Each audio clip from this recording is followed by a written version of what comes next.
Today on Who You Are is Important, we have Mr. James Aconley, the head of YMCA Theatre Productions and principal of not one, not two, but four PQA schools. He's also a university graduate and was pleasant enough to speak to me. The next voice you will hear is his. Enjoy. Beautiful. We are there. We're here. Hello, Mr. James Aconley. Hello, Alex. How are you? I'm fine, thank you very much. Thank you very much for being on episode 3. I think you're the only person in the world that has actually listened through the other 2 episodes. I know, particularly episode 2 that was 90 minutes long. I mean, it was brilliant. I really enjoyed listening to it, but I had to find a little 90-minute window to be able to sit and concentrate. I always find when I'm listening to podcasts, I can't be doing other things at the same time because I zone out. So I need to find the time to really listen. But yeah, I enjoyed it. Haley and Katie were definitely their own form, and they were absolute delights. As you know, you've known Katie a long time, probably longer than a lot of people, and obviously you know Haley as well from working with her for nearly a year. So both of them are an absolute delight. They really are. Yeah, absolutely. We will get into the Katie Doubtfire. Because when we had her on the podcast at the end of the pod, she challenged me to ask you a certain question. Oh no! So specifically on here, we get the answer to Katie's question as well. Okay. We'll also run through something that featured at the end of last podcast, and you will have watched it, which is the Ben Pivo questionnaire. So we'll also go through that, but we will start where everybody should start, which is at the beginning. Okay. Mr. James Aconley, where were you born? Scarborough. Just in Scarborough? In Scarborough Hospital. I've heard the beginning of the podcast 3 times now. Thank you so much. In Scarborough Hospital, Scarborough born and bred. Yeah. You currently don't live in Scarborough, though? I don't know. I live in Malton. You escaped? I have, yeah, but it's really nice to work in Scarborough. What do your mum and dad do? They're both retired now, but before that, they both worked at McCain's. My mum worked in payroll, and my dad was a business analyst at McCain's. And you saw the viral video that went, obviously went viral, otherwise it wouldn't be there, on Facebook the other day with McCain's dropping a load of potatoes all over Eastfield, didn't you? No, I didn't see it. It is unbelievable. I'll put a link to it at the bottom of the podcast when I finish editing it, but it's unbelievable. One of the trucks lost the backing of it and there was potatoes all over Eastfield. It was incredible. Brilliant. Only in Scarborough and Eastfield could that happen. Do you have any brothers or sisters? I do. I've got a sister called Polly. She is training to be a teacher. And she's a performer as well. Yeah, she's lovely as well. Yeah, she is. She's all right. She won't watch this at all. But we got on very well. Bless her. Where did you go to school? I went. So my primary school was Seymour and Ayrton School, and then for secondary school, I went to Lady Lumley's in Pickering. Okay. Yeah. That makes complete sense. Do you guys Why does that make complete sense? Because when you grow up in like Scarborough and grow up around the area, Lady Lumley's is always seen as like this level above like Graham and Raincliffe and Scorby, and a little bit posher than everywhere else. Just a little bit. I don't think it was like that. Everybody used to always ask me if it was a private girls' school. I mean, it obviously isn't, or wasn't either of those things. I went to Lady Lumley's because that's where my dad went.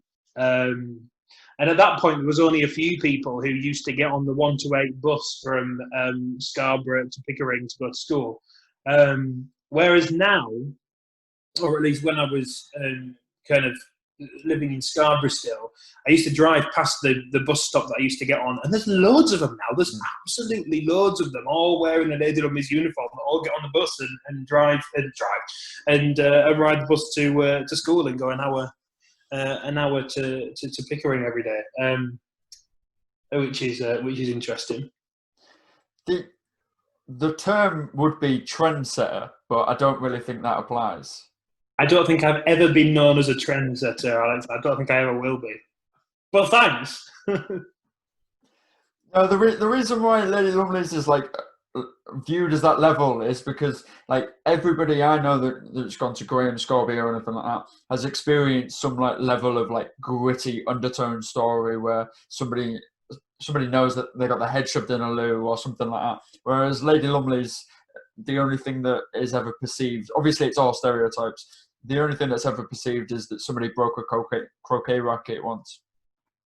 I wouldn't like to pass comment, but I think all schools are very similar.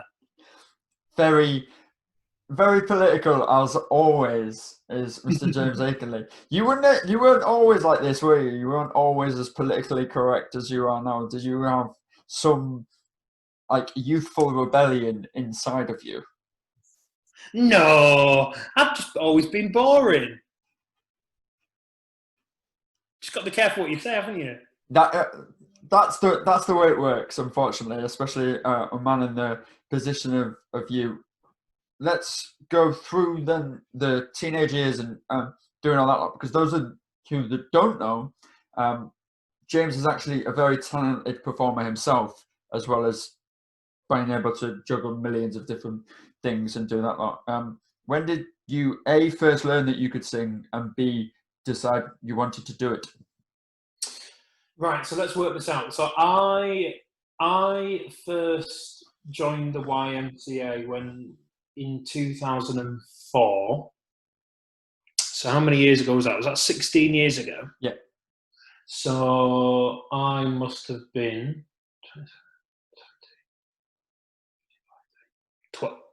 12, 13, 14. So that was the first time that you ever sang in the world when you came to the YM? Yeah, I'd never really done it before that. I was quite a late arrival. I often see now that obviously working at the YMCA and at PQA and various other things that I do,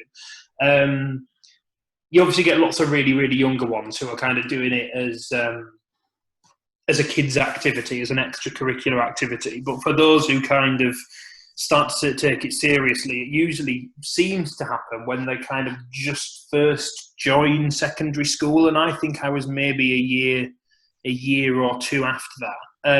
Before I did a YMCA production, which was obviously more kind of on the musical theatre side of things, there used to be a youth theatre at the YMCA as well, which was more to do with drama and kind of devising theatre and things like that. It's something that we don't actually have at the YMCA at the moment. And I kind of started doing that. So I started on kind of acting and drama, and then the singing stuff came after that. Okay. So we'll go into the later thing. When did you decide that, hang on a minute, I really enjoy this? Why can I take it further? Can I do this as a career and do this as an actual thing I want to do every day? It was really, really quick, actually, after I started doing it. I kind of always looked up to people who were kind of already in the industry, and kind of wondered how I could get to that level and be able to do that every day. It kind of just continued from there, really. And I can't really remember a time where it went from being a hobby to becoming a job. I think that any performer or creative who you would talk to would probably all say the same, in that I feel very lucky to be able to do my hobby as a job, and it just kind of became, and it doesn't feel like I it obviously it feels like work, and it's hard work. It's not easy. But I feel very lucky to be able to do something that I've always loved to do so much, and continue to kind of love doing it. I think it's too hard to do if you don't love it, if that makes sense. Yeah, no, it makes complete sense. It's almost like this is something that is really quite easy to me, but to other people it's very difficult, and it's never the easiest thing to try and level and balance out and try and get people to open up about themselves and try and shed a little bit of light onto who they actually are as human beings. Hence the name of the actual podcast, Who You Are is important. Yeah, hence the name. It's brilliant. But obviously you then joined when you were at 12, 13. How did you actually find out? Was it mum and dad, or was it through grandparents? What was it through? So, like I said, I'd already done the kind of youth theatre. How did you get into it though? How did you find out? Like, was it just thrown upon you, or did you just stumble across a pamphlet and go, "Mum, I want to do this"? I think even before that, then I think I've always enjoyed going to the theatre. I remember kind of going to see the Spa pantomime years before all of that. I think we used to go as a family to see shows at the YMCA, and I always really kind of enjoyed that. And I kind of thought, I want to be up there. I want to do that. I also remember the first show I went to go and see in the West End, and that was The Lion King. And in The Lion King, at the very beginning, all of the kind of big puppets and characters come down the auditorium and then make their way up onto the stage. And I vividly remember that moment and turning around and seeing this, what seemed like, and I don't know if it was or wasn't, at the time, seemed like a life-size elephant puppet coming down the auditorium. And I was like, that is absolutely amazing. I think that was the moment that I thought, this is really interesting to me. I really, really kind of can get on board with this as a thing. I was never really into sport or anything like that. I was quite academically clever, but I wasn't particularly interested in it. Just when I saw that and that kind of art form and live theatre and live performance, I was like, that is so exciting. And then from that moment on, I really enjoyed going to the theatre. And I think that's when, I suppose my mum and dad would look for activities that was within that kind of territory, as all parents do, and all guardians do. And then I remember I used to do summer schools at the Spa with Nikki Sweeney Chisholm, who at the time also ran, she was also the productions director at the YMCA, and she also ran Stagecoach. And she used to do kind of all the dance. She was a professional dancer and choreographer. And then her colleague Keel did all the drama, both for Stagecoach and also ran the youth theatre at the YMCA. So then after that, I kind of realised that they do these other things. So I went to go and join Stagecoach, which I did every Saturday for many, many years. And actually from that moment on, I've always been involved in some kind of weekend performing arts school, whether that was a student or a volunteer. Then I went to go and teach, and then obviously I'm the principal of my own school now on a Saturday. And then obviously went to go and do the youth theatre thing, and then collectively they together did the YMCA production shows. I remember the first pantomime I did was Pinocchio. It was obviously produced by Nikki, because she was the productions director at the YMCA at the time, and Keel wrote and directed it. So it was just a kind of series of events where they said, why don't you come and do this? I think you'd be really good at this. I think you'd be really good at this. And what's really nice now is, even in the last couple of years, I've been working closely with Keel and Nikki. So before Claire started writing our pantomimes, I'm sure we'll talk about this a bit later on, but before Claire was writing our pantomimes, Keel wrote the pantomime for a couple of years. Nikki even sent her son to PQA for a period of time. So that was really strange because obviously it was like the tables had completely turned. I started being a student at her school, and then suddenly there she was bringing her son around to my school, and it was really strange. But it's nice to keep those connections and to go from that student and teacher relationship or student and adult relationship to just kind of collaborators or colleagues. I think is really nice. It's the full, like, the apprentice becomes the master moment of anything. Sorry, I have to drop as many references to pop culture in there in the world just because I can. But I I've met I know Nikki well. I love her amazingly. Both her kids are very, very cool, and obviously her husband Craig is an absolute legend as well. They're all really, really good, and they're all massively part of the YMCA family. I Until about a year ago, I didn't realize that she previously had held the job that obviously you do now, which was YMCA Productions. I always knew her as Zumba Nikki because every Wednesday evening she would take a Zumba class upstairs. Yeah, the thing about Nikki, and the thing that I really, really admire, is whatever she's doing, she completely throws herself into. Yep. And as a young person, I never really appreciated it. But now doing those things myself, it's kind of like, that is amazing. I remember when she used to wear the brand colours for Stagecoach when she used to run that. She now she's doing Zumba. She'll always be seen wearing her Zumba t-shirt and her Zumba sweatband and all that kind of thing. And I'm just like, she throws herself into everything, and her passion and determination and her enthusiasm is completely infectious. And I think it's really, really amazing. Is that something that, as like when you were going through teaching and going through like the early stages of YM and even the early stages of PQA, is that something that you look towards and went, hang on a minute, kids really, or I really appreciated this, maybe some other kids will, and this is going to be my style? Or did you kind of develop a different style of teaching that you thought was more you?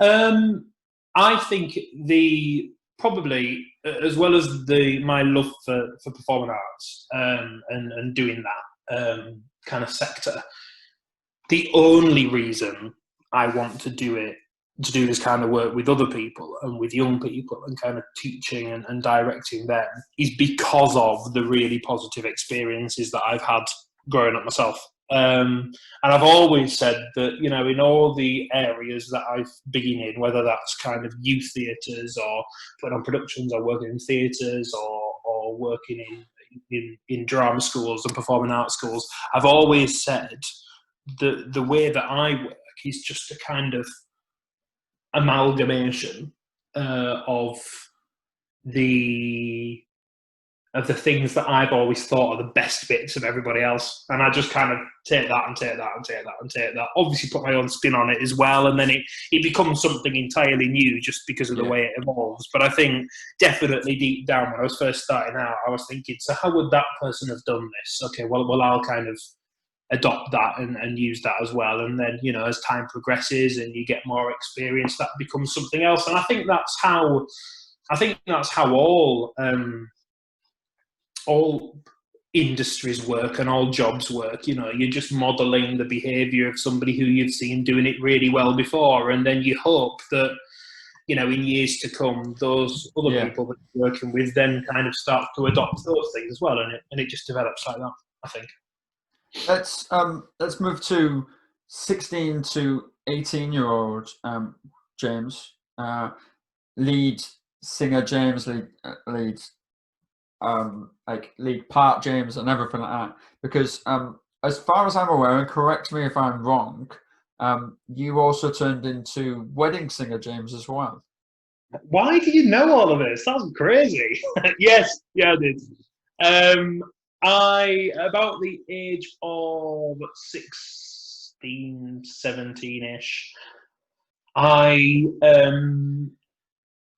decided to try and earn some money doing this. So I wrote to all of the hotels in the local area. Obviously, living in Scarborough, there was plenty of hotels about, and they were all doing hotel entertainment and stuff. I recorded some music, literally wrote a letter, send it to all the hotels with a copy of the CD inside, saying, have a listen to this. Job to come do some singing in your hotel. And that was the way that I kind of made my money when I was that age, which again I felt really lucky to be able to do, because it was just that transition of suddenly going from hobby to suddenly doing this hobby but also getting paid a bit for it as well, which was quite nice. I then tried to do some weddings, and I did a few weddings as well. And at one point, I suppose towards the end of that period that you're talking about there, kind of 18, and then also when I went to university, I continued doing it. At one point, I was working kind of 4 or 5 nights a week in various hotels, lugging in equipment, lugging out equipment, in various hotels around the kind of the north of the country, 4 or 5 nights a week, singing the same 90 minutes of music every single night, and it was good. It was a good experience. I learned a lot doing it. There were some places that you would go, and some nights, a really, really appreciative audience, and they absolutely loved going to have their dinner in the hotel and then coming and watching the entertainment. And then other hotels that you literally felt like you were in the way, completely in the way. By both staff and by guests at the hotel as well. And it was hard work. Don't get me wrong, I love doing it. Other people were doing very different jobs that they really didn't like to do, so I really shouldn't complain. But I learned a lot, and I think when that came to an end, I knew I had to stop doing it because I was starting to not enjoy it. In fact, I was starting to really hate doing it. Just because of how lonely it was driving to all those places and driving back really late at night and carrying equipment about, and people not really being bothered when you were there. Whereas now, again, it's gone full circle. Now I do get the opportunity to do those things. It happens quite a lot at Christmas where people go and ask me to sing for events and stuff like that. And now I really enjoy it. It's like a treat to be able to do those things now. So I went through that stage as well between, like you say, 16 and then kind of 18, 19, 20. I probably stopped doing it by then whilst I was at university. The reason I ask, and the reason I know, is because somebody that was part of your your entourage, and sorted out all of your technical stuff and everything like that. That was YMCA folk legend, Mr. Owen Price. Yeah, absolutely, yeah. And his business partner at the time, Mr. Robert Arnold. Yeah. And that is how I know that. Yeah, they used to. They came and one of the first years we did. So we started Magic of the Musicals, which was a show we did at the YMCA in 2009.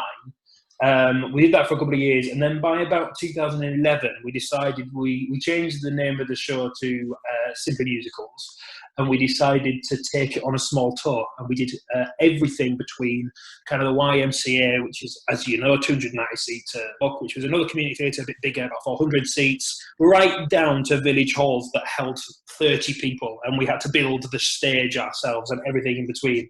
And we took Owen and Robert on that tour with us, and then they did it for a few years, and that was good as well. Yeah, enjoyed it. There you go.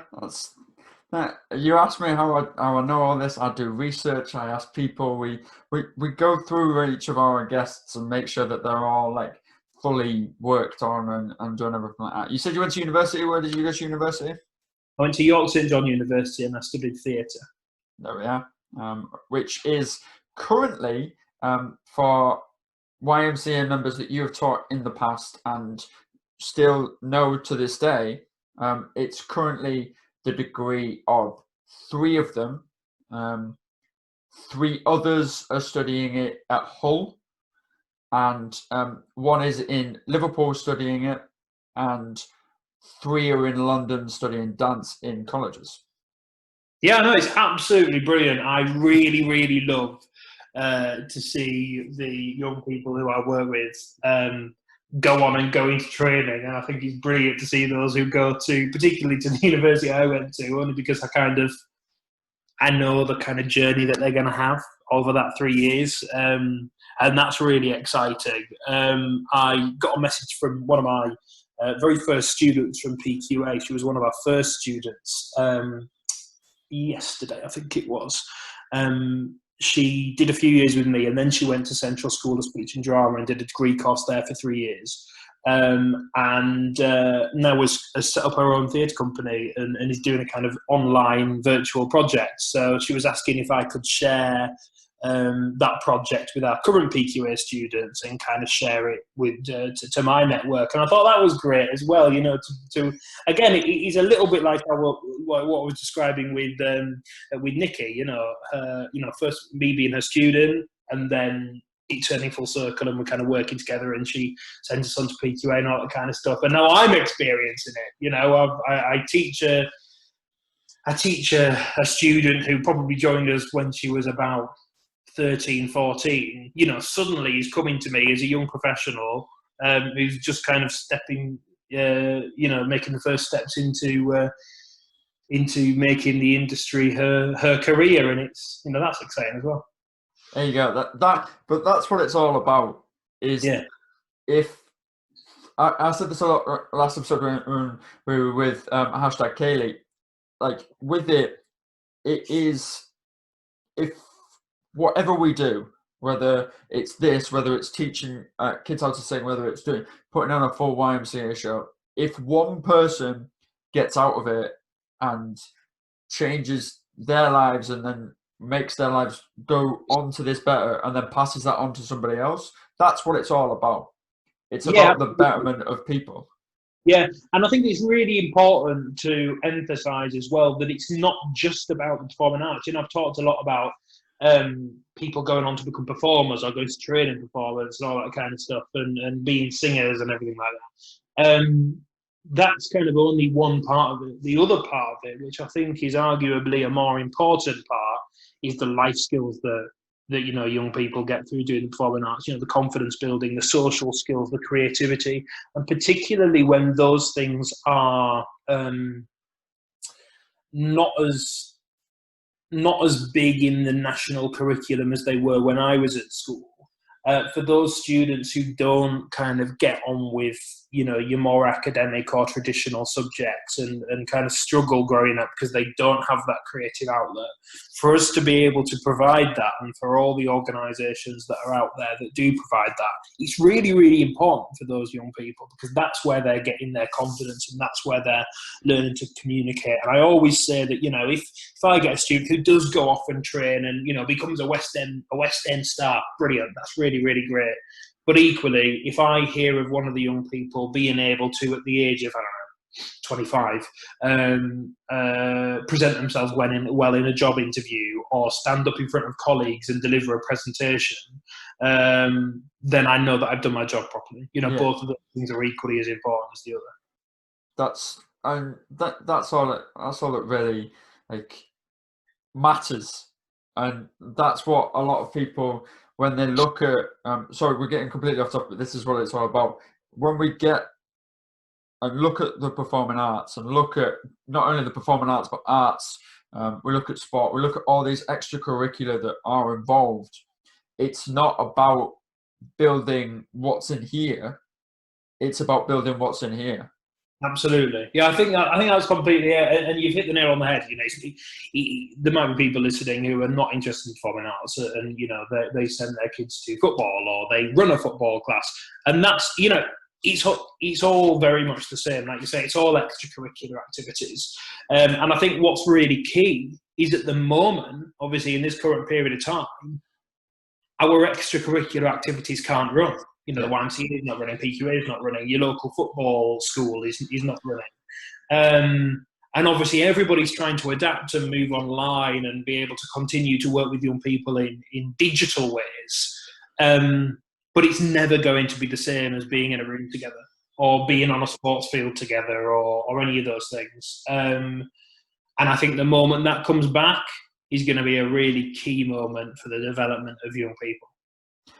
we'll continue that as well because I actually got really when it does come back. Say for example, January next year because September looks a little bit shaky at the moment. Say January next year and we get everything sorted. All hypotheticals, of course. Do you think there'll be an influx of kids that want to do this more?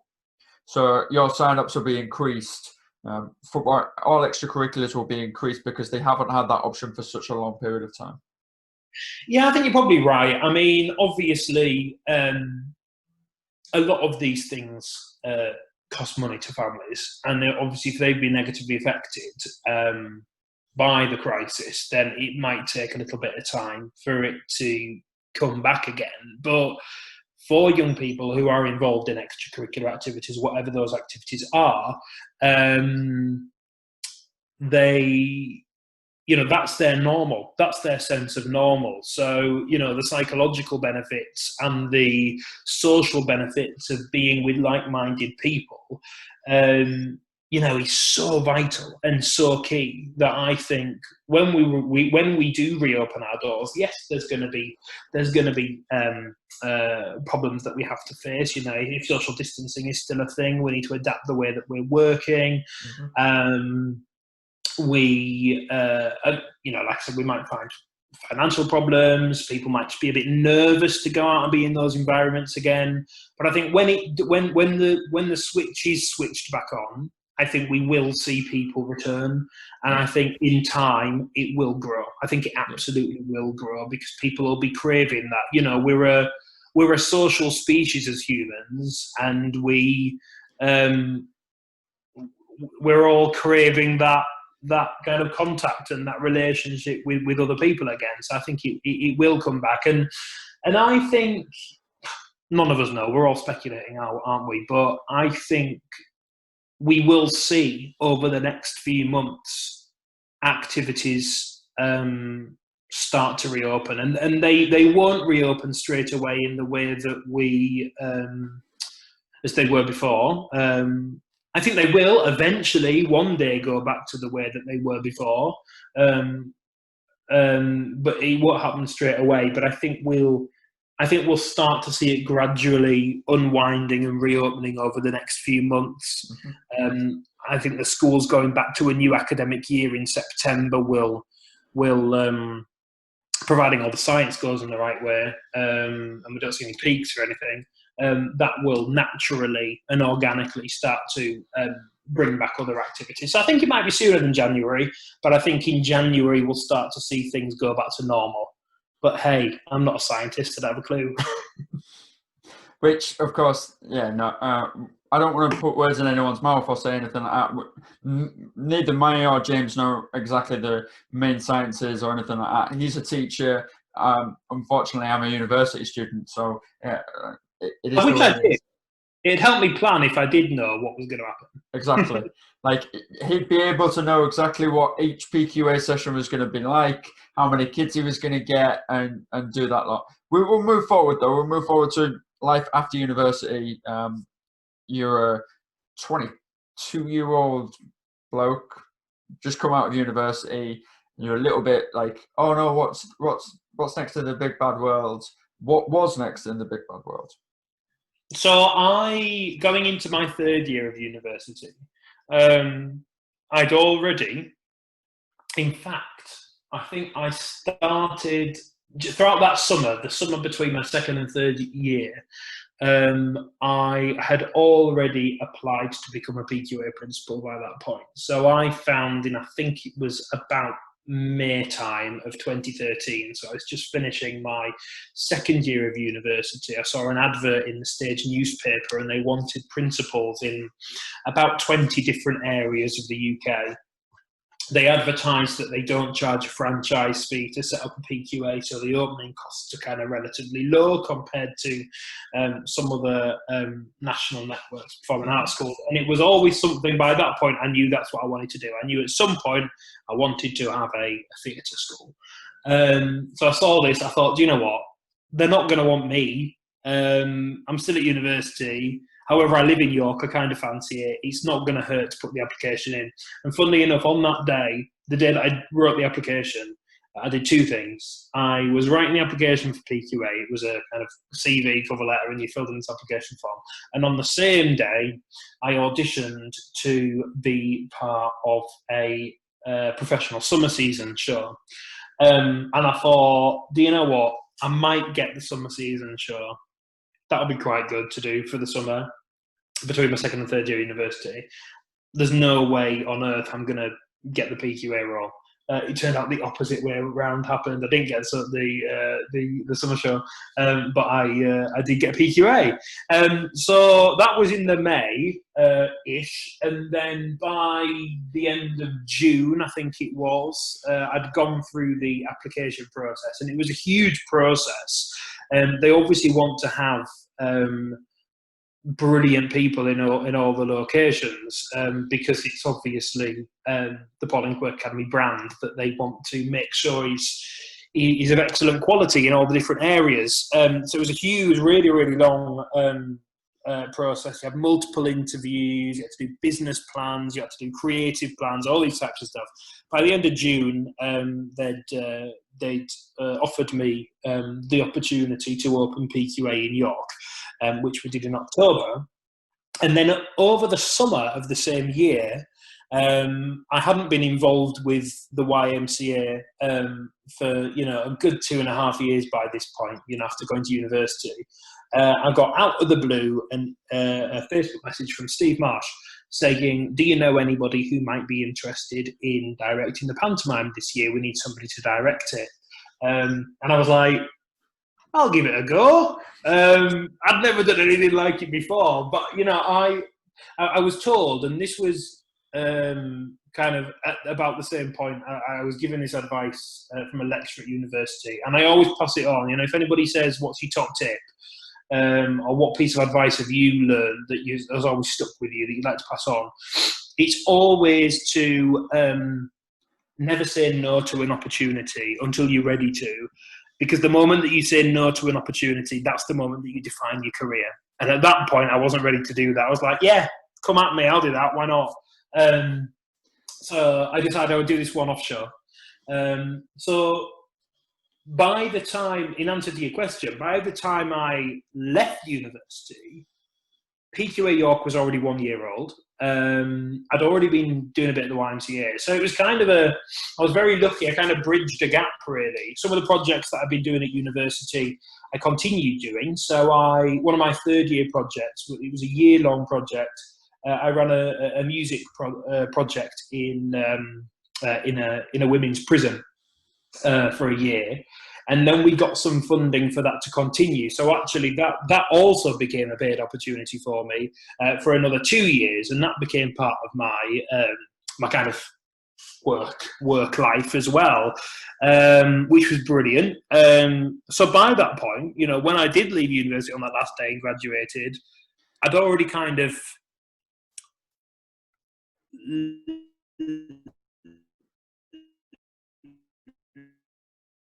Let's go. For what was to become, really, which was great. Brilliant. The thing that's completely thrown me there is I didn't know the women's prison story. I didn't know that at all. So that's completely thrown me. And so many like pop culture or reference jokes are warping through my head and going for mental, because the main show that I remember and everything. I remember all of the shows that I've been involved with, but the main one that was a massive influence on me at the YMCA while I was there and still obviously am, was Sister Act. And now going through that and the story you've just told me, you're a real life Dolores. You went to a women's prison and fully did their stuff. I think the convent in Sister Act is a little bit different to a women's prison, but I get your similarity. It's just that, joking aside, Sister Act was amazing, and it wasn't till watching it that I really got it. You know, when you're kind of working on a show and directing a show, you try and understand it as much as possible because you're thinking about it in such a fragmented way. You know, you're thinking about the singing, you're thinking about dancing, you're thinking about the music and the acting, and you're thinking about it as separate scenes. You never really appreciate what it's going to be like as one full picture until you sit in the audience and see it as an audience and then have other audience members around you. And I completely know what you mean, because it is about somebody coming into an environment who is from a different world to that environment. You know, them not quite understanding you not quite understanding them, but over a period of time and through the arts and through music, you know, they made this really wonderful thing, and it's such a heartwarming story, but it's real. You know, that's what happens all the time, and that's what brings performing arts. You know, that's what brings people together. Which it's yeah. You've not sure that you've made it brilliant. We'll move on to the show that I know means a hell of a lot to you at the YMCA.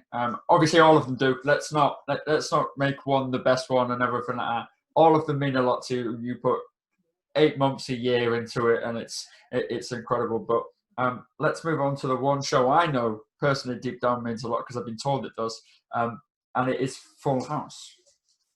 Our House. Our House. I wish it was. Our House. I can't believe I got that wrong. I'm so upset. That's embarrassing as anything. Our House. Yeah, let's go through Our House. Yeah, that was the first musical that I directed. So obviously I'd done the pantomime. But what did we do? I think we did pantomime, and then I think was Our House straight after. I can't really remember. But yeah, it was the first musical I'd done, and I remember it was the same thing. You know, Steve had said, "Do you want to do panto?" Yeah, I'll do the pantomime. And then it was, "Oh, do you want to do the spring show? Do you want to do one more?" And I was like, "Yeah, it's a musical. I've never done it before, but why not? You know, give it to me." And I remember getting the script and being totally overwhelmed. You know, I didn't know how to put this together. Suddenly, you know, you go from a pantomime where you're working with the script writer and, you know, you can make it what you want it to be and you can work around the people that you've got. And then suddenly you're presented with this thing that has to be, you know, it's prescribed, you know, the script is there, the music's there. You know, there are license issues and kind of restrictions that means that it's got to look and be a certain way, but still being a little bit different to what people may have seen before. You know, if they have seen Our House before, or you know, Wizard of Oz before, or Sister Act before, it's got to have something different about it. And suddenly, you know, you were working with not only a choreographer but a musical director and a live band, and I think we had something like 50 people in the show, and we extended the pods.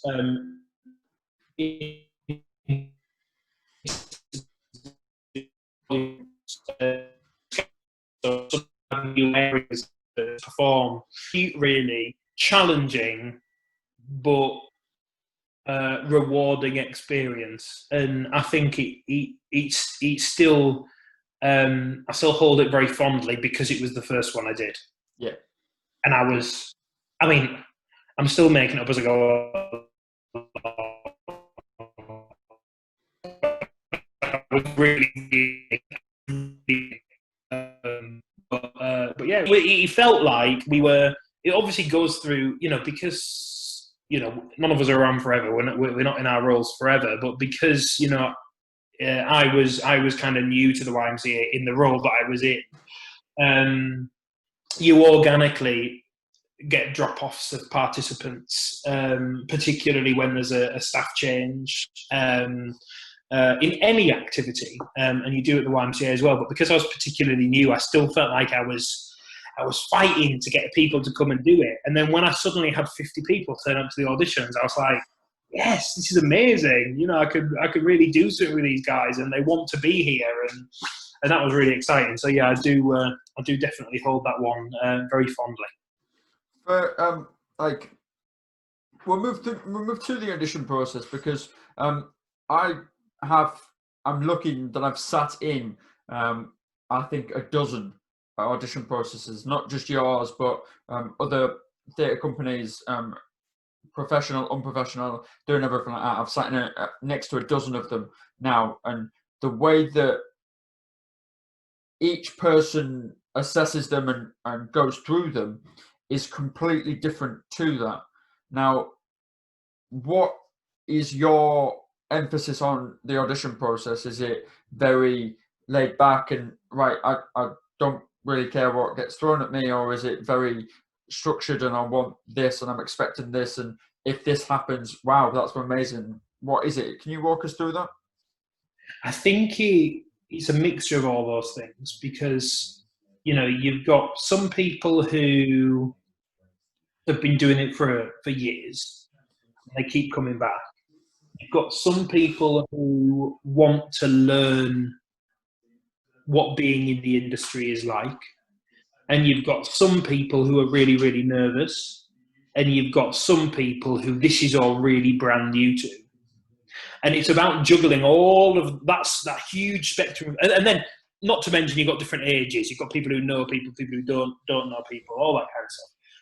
You've got to juggle all those people in that process. So we start the audition process for each show with a workshop, and the workshop it's really, we try to make it laid back, but we try to make it really exciting. It almost feels like we're trying to sell the show to those who want to be in it. We're going to introduce them to the routines. We're going to introduce them to the music. We're going to introduce them to the team that they're going to be working with. We're going to introduce them to the script.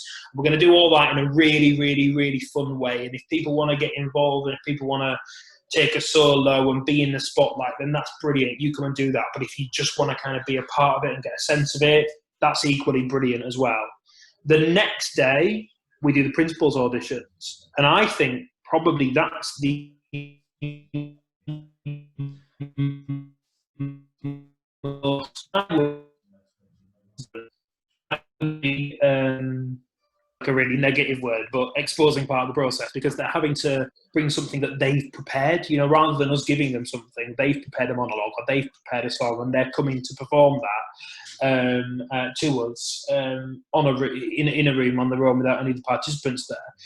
So I think that's kind of quite exposing. So even in that second day, we try to be as encouraging and supportive of the participants as we possibly can. And then the third day, we do callbacks. So that's where we bring the script in. We get people who we're considering for various different roles, and we get them all in one space together. And we get bits of the script out, and we'll have people up on stage or in the space reading the script and performing different characters, and then we'll swap people out, and then we might swap them back again. And what you find is, as people develop their own interpretation of the character, they're actually taking on board bits of other people's performances, and you see everybody grow in confidence, and you see everybody grow in creativity during that time as well. And again, it's really, really quick, so people are on their feet and then they're sat down and they might be back up in a different role again. So again, I think that's a really exciting part of the audition process and the casting process. But again, we never try to give too much pressure. We never try to make it scary for people. It's very much about giving it a go, give it everything, just chuck yourself into it and see what happens. And that's the approach that I try to give to the audition processes. I've not seen very many people's other audition processes, so I don't know where my audition process is alongside other people's. From the experience that I have, sorry to interrupt, from the small and vast, because only a dozen aren't really a lot, but from the small and vast ones that I have, it is completely unique. I've never seen people in 24 hours decide the cast for an entire show. I know, I've never seen it. I've never seen it in the world. I've never heard of it. I've never even seen it. It is completely unique. And the way that it happens, and the fact that you can have 2 a.m. meetings till 2 a.m. because you guys are stuck on who Buttons is going to be this year, and who this person's going to be this year, or who this person's going to be this year. And then by the Wednesday evening, that 2 a.m.'s meeting's gone out the window because somebody else has come that you've never even thought of has just completely blown you out of the water and gone, yeah, no, it has to be this person. And I've never seen anyone do that. And the way that it happens so quickly and so fast paced and doing everything like that isn't for everybody. It isn't. There is no other audition process. As I've said, it is completely unique. And the fact that you have that experience there will prepare you for any audition that you go through ever, because you will never have that fast-paced experience ever again. Well, I think is that a compliment? Is that a good thing?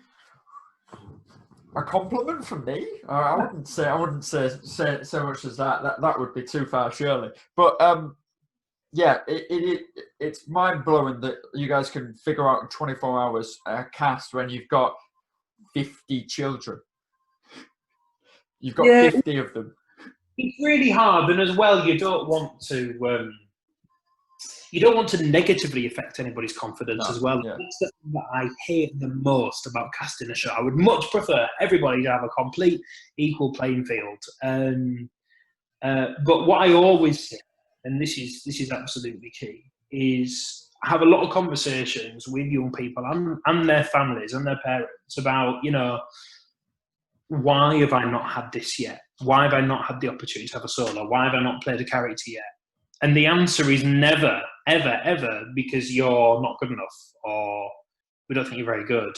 It's never that, because that's not what it's about, which is a learning and development thing. What it's about is being ready. And I always say, and I've had this conversation with so many parents and so many young people, not just at the YMCA, everywhere. I always say, you're going to be ready. You're going to be ready, and there's going to be a time where it's your time. But if I give you the opportunity now, that's going to be doing you a disservice, because you're not going to be able to present yourself in the best possible way because you've just not had quite enough experience yet. But that time is going to come, and sometimes that time does come. And what's really, really not sometimes, every time that time comes, as long as we stick to it.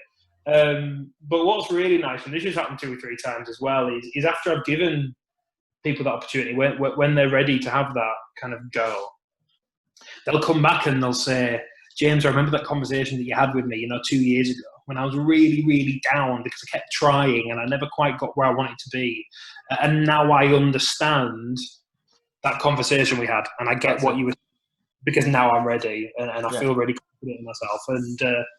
And that's brilliant as well. But it's about people having patience, and it's about people knowing that, it takes time and it takes practice, and we're always still developing, and we're always still learning and practicing. And that's just the way that life is. And that's the point, is that, like, no matter what experience or what level of perform you are, as long as you keep at it and you keep knowing that what this is important, and doing this will make you better, stronger, faster, quicker, all this, that, the other, you will get something out of it. And that's the point of it. And every cog is vital. That I know it's cliche, I know that everybody says it, but every role is essential. And I don't just mean the on-stage roles. I was listening with interest at the conversation you had with Hayley and Katie last week, and Katie was talking a lot, obviously, about the technical aspects. And I completely agree, wholeheartedly agree that every single role involved with putting on that production, from me to the lead performer, to the person on the 5th row, to the person pulling the ropes, to the person calling the show on the SM desk, to the people doing lighting, sound, front of house, the costume, every single role is vital in making that piece of work what it is. And I find myself now, going to the theatre, and when I go and see a musical, I hardly ever watch what's happening in the foreground, because I think, well, everyone's watching that, so I want to see what's happening up there in that top corner, because people won't get to see that. And it means if I go and see that show again, I can watch something else, and spot something different. And that's what I found really interesting. And when I'm watching one of my shows, I love to watch it, and obviously I'm watching what's happening in the foreground. But when I see a little conversation or a little scene happening in the background, I'm like, yes, perfect. They might not be in the foreground or in the focus of this scene, But they're giving everything to their little moment that's happening up in that top corner, and that's helping to enhance the full picture. And I think that's really important. Do you ever? I know that, as far as I'm aware, you haven't yet. But do you ever want to watch the show from a different angle? Because you and the whoever you're with in your technical team, you guys have a specific role where you guys sit and watch it every single time and do this, like the other. And obviously, you take your notes and do that lot. Have you ever thought about just standing backstage one week and going and watching it for a week solid backstage, not being in anyone's way or anything like that, just for a week watching it backstage to get a different angle of perspective? I think the issue is, and you know me, I think I would always be in the way. I don't think I couldn't be not in the way. I think about this a lot, actually, and have this conversation a lot. I think the way that I work with the cast is it's always an evolving process and it's never finished. Obviously, if you come and see the show on I would hope, the first couple of performances, you're going to feel like you've got as much out of the performance as if you came on the last few performances. I would hope, and that's what we always strive for. But we're only human, and these things are going to evolve as time goes on, as you start to get a bit more comfortable and push the boundaries a little bit further. So by having me or a member of the creative team sat in the audience, it's very, very hard if nobody's watching it. What are the audience seeing? If something is, from an audience's perspective, not working, or something organically has changed and it means we can't see something happening, or we suddenly can't hear something, or the way that somebody's delivering a line, from the audience perspective, is not quite working. Who's going to spot that, and who's going to make that change if there isn't somebody watching it? So from that perspective, I think it's absolutely essential that somebody's in the audience. And you can. We've obviously got front of house who go and see who's sitting on some of the show, but and we've got sound and lighting, but they've always got a role. They're actually concentrating on what they're doing. So what we do, when myself or the choreographer or any member of the creative team will go and sit in the audience, it's to be an audience member and it's to experience it as an audience member, and then we can feed back and we can say, actually, this isn't working, this could be better, or this was spot on, let's keep going with this is really good. So that's really, really key. Having said that, I do really, really love. Sometimes I'll go and sit in the dressing rooms, in the kind of green room area, to experience what the individual cast members' journey is like backstage. When they're going up and when they're, when they come off and think, oh, that really wasn't very good, or I'm absolutely exhausted from that number, or quick, I've got a 20-second costume change, or just seeing those relationships developing off stage is just as important, particularly in our kind of environment. So I remember, what was the last show we did? Was it Panto?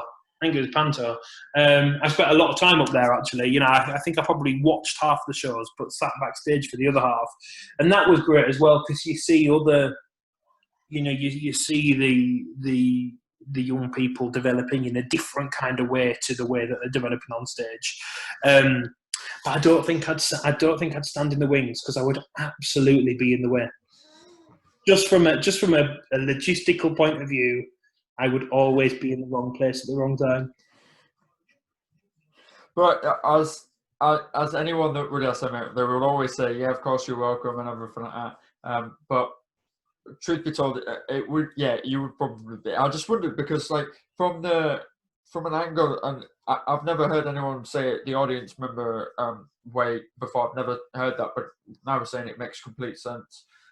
Is the sense of somebody has to watch it as an audience member and be able to say, no, this line wasn't delivered right, this wasn't there. Yeah, no, it's completely correct in every way, shape or form. And it's only my way. And the beauty of all this thing, when you're working creatively, there isn't a right or wrong way, and everybody will work differently. I've seen loads of people work differently. And I think that's what's so exciting about it. You never quite know what you're going to get. You never do. And I think that's the beauty of the work that is done with the young people obviously at the YMCA, and not only at the YMCA, but with PQA or anything else that you guys are doing, is that now we will slightly move on to PQA because we've been going for a long time. We'll move on to PQA. How many PQA schools are now you principal of, and how many students do you have? So I have 5 academies, and we have in the region of 350 students, all between the age of 4 and 18. Which is unbelievable. It is. And I remember when I started, like I said, I started in the 3rd year of university. So I was running PQA from my student house. You know, I had like just stuff everywhere, speakers, banners, all this stuff everywhere, trying to do it, you know, alongside university. And I was doing it alongside university, but at that point it was like, you know, I thought this will be something that I do on a Saturday morning, and, you know, maybe a day in the week in terms of prep, you know, spread out across the week and communicate with parents. I was like, yeah, I can do this, and I can do all my other stuff as well. And then now, with, you know, 350 students from 5 academies later, and 7 years later, that's the scariest thing. 7 years later, it should be a full-time job. It is a full-time job, and then kind of YMCA is a brilliant, time-consuming hobby. You know, it all becomes part of the same career. But I suppose what I'm saying is, I'm definitely doing lots of jobs, lots of full-time jobs. But it's because I love it, and, you know, it's if I had a day off, I would still only be doing those same things. You know, because like I said at the very, very beginning, it's a paid hobby now, and I absolutely love it. I feel very, very lucky to be able to do that. But yeah, we've been doing it for 7 years, got 350 students across 4 locations, and York has 2 schools. So there's 4 locations and 5 schools between them all delivered on a weekend. So on Saturday we got PQA York, PQA Beverley and PQA Hull. And then on Sunday is PQA Scarborough. And I've got a team of 18 teachers who deliver all those classes. And, you know, it's really, really brilliant. And I think that, you know, what I love about that is being able to take more of a step back and see things in a wider context and be able to see all the different classes that are happening. And then the reason why I love the YMCA is I get to still have that hands-on approach that I don't get at PQM, you know, actually directing and working with the students or young people on a closer level that I don't get at PQM. I'm still getting that at the YMCA, if that makes sense. So that's why I love doing both of them hand in hand. But some of the opportunities that we can provide the students at PQA is, you know, absolutely exceptional. I remember when I first read about PQA and I had my first interview, and we talked about, you know, the opportunity that they get every 3 years, go and perform at Her Majesty's Theatre in London's West End, and they get to do cinema screenings in their local cinema and film festivals, and they have masterclasses with West End professionals, and we've got an agency, and, you know, we do trips and kind of performing arts opportunities, you know, outside of the local area. I remember when I heard all that stuff, I was like, why can't I be a young person again? I want to do that. And, you know, to have the opportunity to give that to students and their families is such an amazing opportunity. And I genuinely, you know, we're doing all the online stuff, you know, in the same way that we are with the YMCA. We're doing lots of online opportunities with PQA students as well. But I can't wait until that day that I can go back and do it in real life again. And hopefully it won't be too long until we can, hopefully. What was it like getting the email to say, we want your school to be a part of a West End performance? The first time, it was so nerve-wracking. And actually, I think I did it, what year did we do it? 2016. So I went in 2013, and we first went to the West End in 2016. Could have even been 2017, actually. Can't remember, 2017 maybe.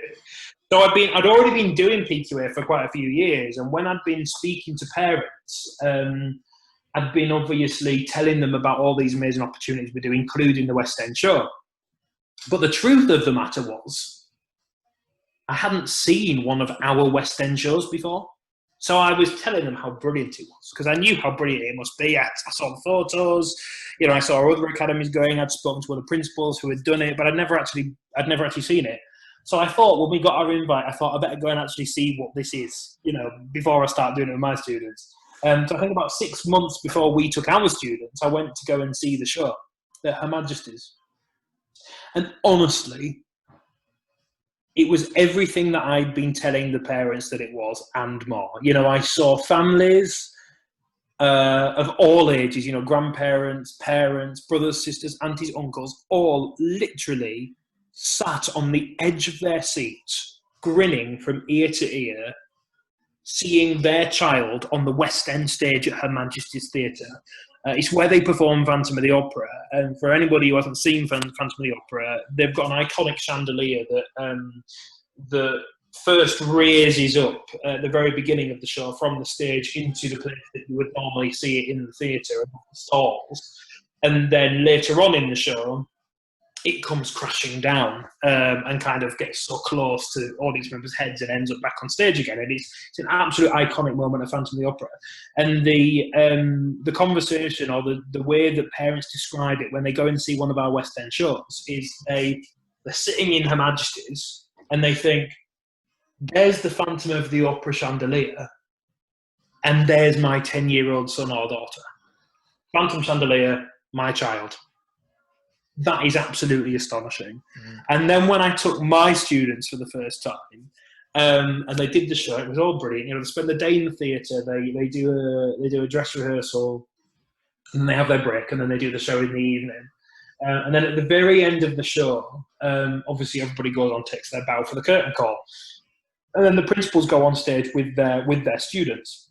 And I remember going on, and I have never seen or heard the reaction that the parents had seeing their students doing that performance. The roar from the audience when they were cheering and clapping and applauding.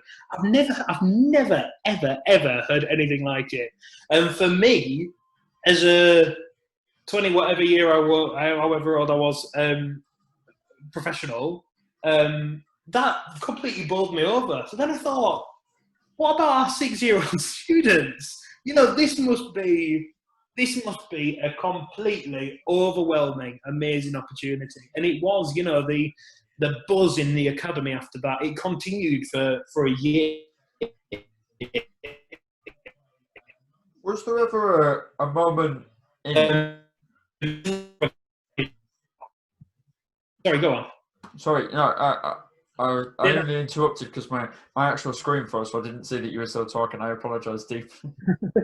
But was there ever a moment during that period, and it is only about this, that you see thousands of people clapping you in one of the greatest theatres that London has, and we'll get on to actually theatre in London in a little bit, but when that's there and you think, I'm so lucky to be here as a teacher, but there must be a moment, whether it's so small in anyone's head or anything like that just in the back of your mind you go, this could have been me as an adult. I could have done this as a profession.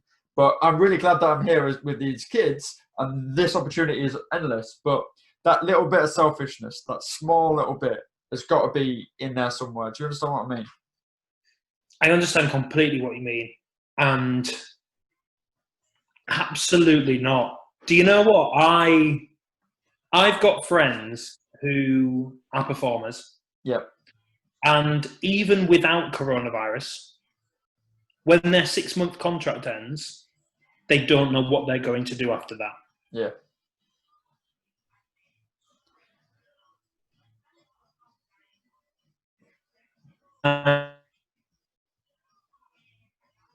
I absolutely adore it. They're the perfect fit for that. And, they think, what am I going to do after 3 months' time when this job's over? But they love it so much that they're going to persevere with that. Yeah. And that's amazing. That's an amazing trait that I don't have. I love to perform. And like I said to you earlier, when when I get the opportunity, when people go and ask me to sing at an event, or when I'm doing my shows, we still do a handful of dates every year. Some at the YMCA, obviously, and then in other venues as well. I absolutely love it. I really love the preparation for it. I love getting ready. I love the day of the show. I love going on stage. I love performing. I just love that whole thing. But I don't think I could do it full time. I also don't think I could do the same thing 8 times a week. Like they do in the West End. I personally couldn't do it. To all. Yeah.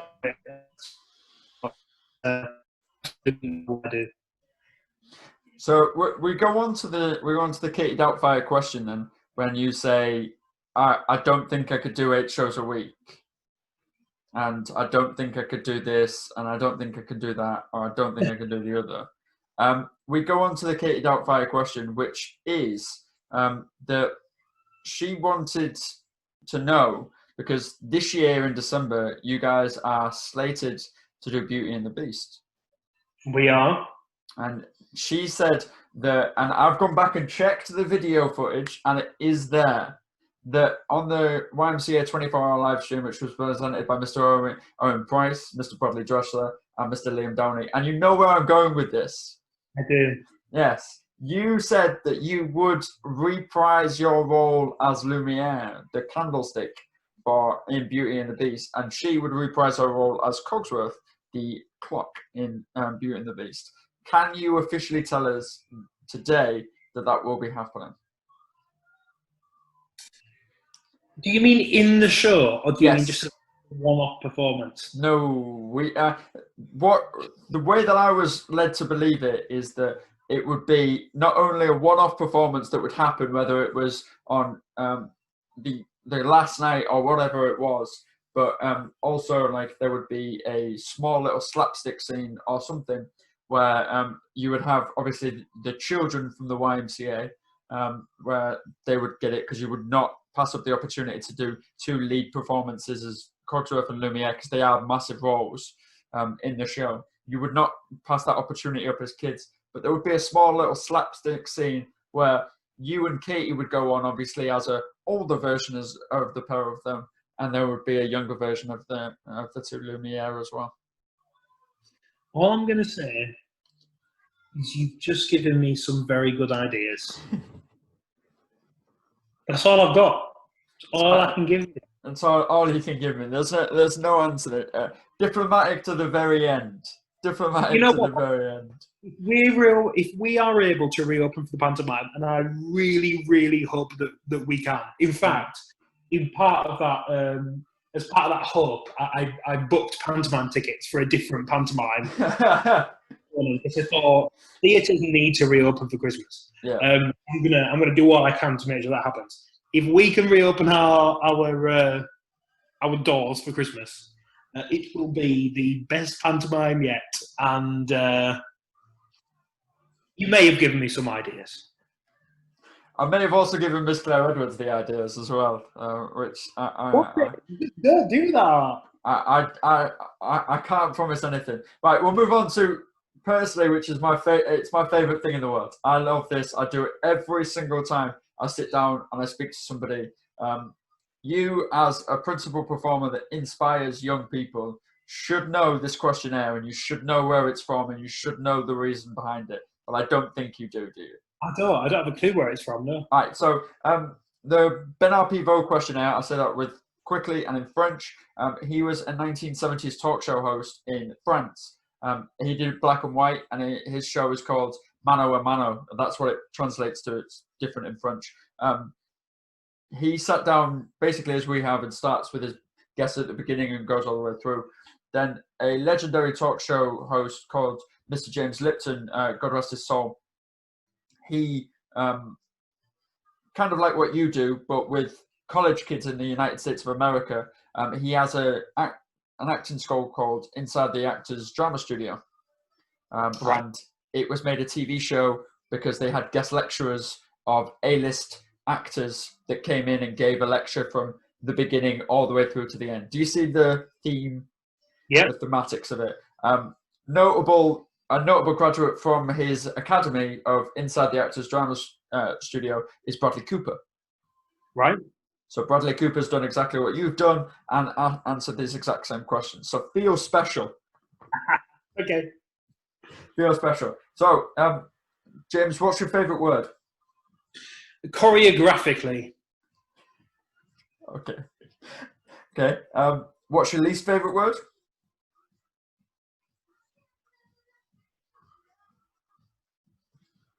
No, is it lost?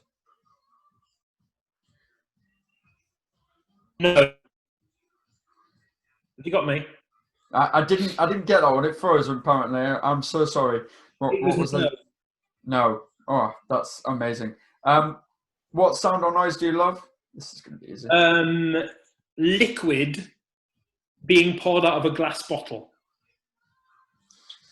So specific. Yeah, no, but I love it. Next time you hear it, just think about it. What sound or noise do you hate? A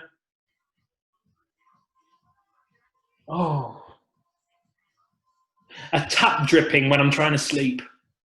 It's a good one. That's a great shout. This is a little bit different, so you obviously have got one of the world's greatest jobs in teaching young kids and doing that lot. But if you had to do a different job, what job would you love to do? I wanted to be a pilot. Every time I got on a plane, I want to be a pilot. Not pirate, a pilot. And then literally in the past month, I've decided I want to be a driving instructor. Okay. Okay. All right then. And what profession would you not like to do? A doctor. Yeah. Bless them. They're vastly important, but I couldn't do it. Yeah, they are vastly important, but I couldn't do it either. I could not do it. Right. So this one's a little bit weird. So creative. We'll go down the creative route because that's who you are and what you do. So creatively, that's not even a word. Creatively, what turns you on as a human being? What gets you going creatively? People willing to give it a go, even if they don't know how it's going to turn out, because that's when the best work happens. Oh yeah, and what turns you off? What's your pet peeve?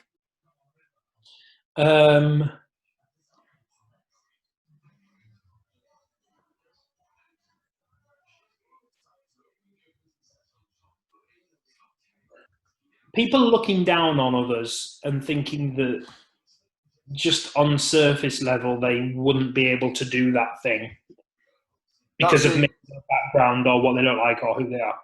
That's the exact answer that Miss Haley Green gave. I thought it was similar, but I couldn't remember. Yeah, that's the exact answer Miss Haley Green gave, and no, she couldn't be right.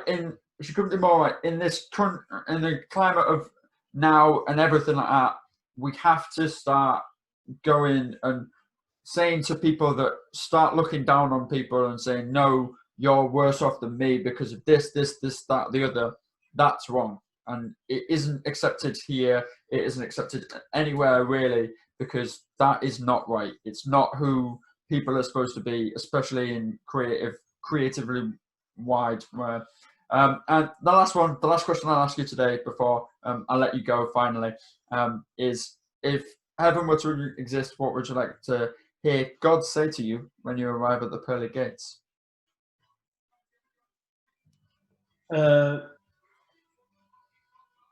You took your time.